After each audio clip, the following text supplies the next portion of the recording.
¿Qué tal? Soy José García Sánchez en el espacio de opinión y análisis de la 4T. Jair Bolsonaro aprendió la estrategia mediática de uno de sus antecesores, Fernando Collor de Mello, especialista en los efectos de la difusión televisiva. Él mismo fue reportero y analista del diario Jornal do Brasil. Le decían el hombre de la televisión.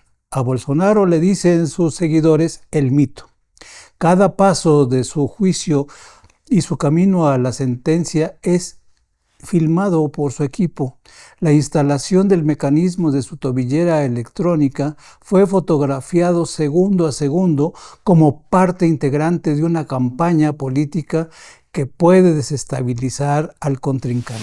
Jair Bolsonaro inició su campaña hacia la presidencia de Brasil desde este momento, a partir de una sanción penal producto de varios ilícitos cometidos contra la democracia brasileña, con la ayuda de sus aliados Trump y los evangelistas. Considera que puede repetir la historia de Lula da Silva cuando salió de la cárcel de Curitiba, donde la población lo despertaba cada mañana cantando. Esperaba que el expresidente se asomara por la ventana enrejada de la prisión y le saludara con la mano para lanzar un grito de júbilo cada uno de los 580 días que estuvo recluido Lula da Silva. Esa historia es irrepetible, aunque Bolsonaro cuente con el acarreo de los evangelistas, que sin ellos hubiera sido imposible su triunfo en 2019. Los evangelistas se convirtieron en un factor electoral decisivo en Brasil, a grado tal que las curules se bendecían por sus miembros antes de cada sesión del Congreso y se les permitía a los pastores ser diputados. En México también hay un partido político evangelista, radical y fanático que no hay que perder de vista. Se llama Vida. Tiene registro condicionado en Nuevo León y está encabezado por un empresario de la carne, el pastor Jaime Ochoa Hernández, quien apoya incondicionalmente a la ultraderecha. Una figura clave de la victoria de Bolsonaro fue un pastor de ideas radicales llamado Edir Macedo, fundador de la Iglesia Universal del Reino de Dios y propietario del conglomerado televisivo, mediático, Grupo Records, que incluye Record TV, Record News y el portal R7. Edir Macedo manejó la voluntad de Bolsonaro. Llamaba a la participación popular de Brasil izquierdópata. Se autodenominaba fundamentalista porque dice que tiene fundamentos entre los cuales se cuenta el rechazo al aborto, a la legalización de las drogas y al matrimonio entre personas del mismo género.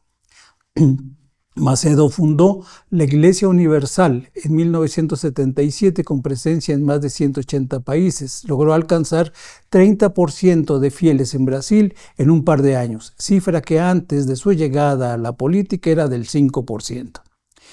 Durante la campaña, el candidato era denominado Jair Mesías Bolsonaro, cuyas fotos formaban parte de los altares evangelistas, tanto en templos como en casas. Como premio al apoyo de los evangelistas, Bolsonaro le otorgó pasaporte diplomático a Edir Macedo. También tuvo un papel importante en el triunfo otro pastor evangelista, Silas Malafaia, quien lo acompañó en su campaña y fue su principal asesor presidencial. Actualmente, Bolsonaro es declarado culpable por delitos relacionados con el presunto intento de golpe de Estado en 2022. Fallo que es parte del contenido mediático que firmó de recibido Trump. Y de inmediato tomó represalias contra el fiscal que lo condenó, el llamado Paulo Gonet, que llevó al expresidente ante el Supremo Tribunal Federal, acusándolo de liderar organización criminal armada para mantenerse en el poder, incluso después de su derrota electoral. Es el segundo expresidente de América Latina juzgado y sentenciado en menos de un mes, además del represor Álvaro Uribe de Colombia. Trump envió una carta de solidaridad con Bolsonaro y sugirió que el rumbo escogido por Lula da Silva debe cambiar. El secretario de Estado del vecino país del norte, Marco Rubio, amenazó al fiscal brasileño con retirarle la visa a él y a su familia para que no pueda entrar a ese país. Ya Trump tenía a Brasil entre ojos por ser uno de los países más activos en la consolidación de los BRICS. La B de BRICS es de Brasil y eso le duele al presidente anaranjado. Bolsonaro podría enfrentar más de 40 años de prisión y quedar inhabilitado políticamente. La vocación golpista de Bolsonaro empieza con su vida de estudiante en la escuela preparatoria de cadetes del ejército, a la que ingresó en 1973 a los 18 años. Al año siguiente formó parte de la Academia Militar Las Águilas Negras, de la que egresó en 1977. Sirvió fielmente al 9º Grupo de Artillería en campaña en Ioaque de 1979 a 81. Después de eso se integró a la Brigada de Infantería Paracaidista de Río de Janeiro, donde se especializó en paracaidismo. En 1983 se formó en Educación Física en la Escuela de Educación Física del Ejército y se convirtió en maestro en saltos por la Brigada de Infantería Paracaidista. En 1987 cursó la Escuela de Perfeccionamiento de Oficiales. Todas las actividades militares las realizó durante el período golpista en manos de militares que inició con el gobierno de Castelo Branco y terminó la era de los generales con la gestión del sanguinario Ernesto Geisel en 1979. Bolsonaro es un militar disfrazado de civil y con esa arma quiere seguir irrumpiendo en la democracia. Su campaña estuvo salpicada de frases que rebasaban la postura conservadora para convertirse en consignas de guerra como «Si llego, cada ciudadano tendrá un arma de fuego en su casa», a pesar de que se decía defensor de la vida. Había otra frase que se convirtió en eslogan de campaña que decía «Vamos a fusilar al proletariado».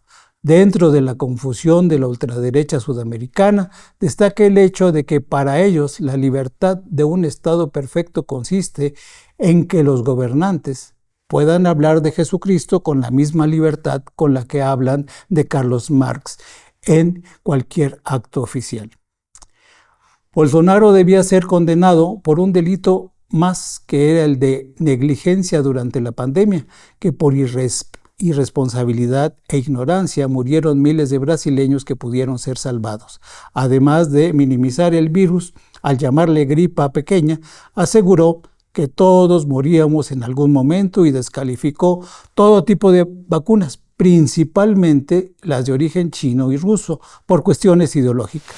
Buscó la inmunidad de rebaño prácticamente asesinando a miles de brasileños con esa medida. Recomendó sustituir las vacunas con oraciones, por ello Brasil ocupó el segundo lugar en muertes por COVID. De esto nunca habla la Comisión de Desempleados Priistas llamada Comisión Independiente de Investigación sobre la Pandemia del COVID-19, que supuestamente es un organismo internacional y debería condenar a Bolsonaro con mayor rigidez que a Gatell.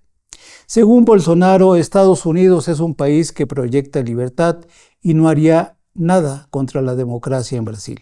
De ahí que considere que puede seguir haciendo lo que quiera, incluso viajar a Estados Unidos con la pulsera electrónica para que su pasaporte en realidad está retenido por las autoridades judiciales.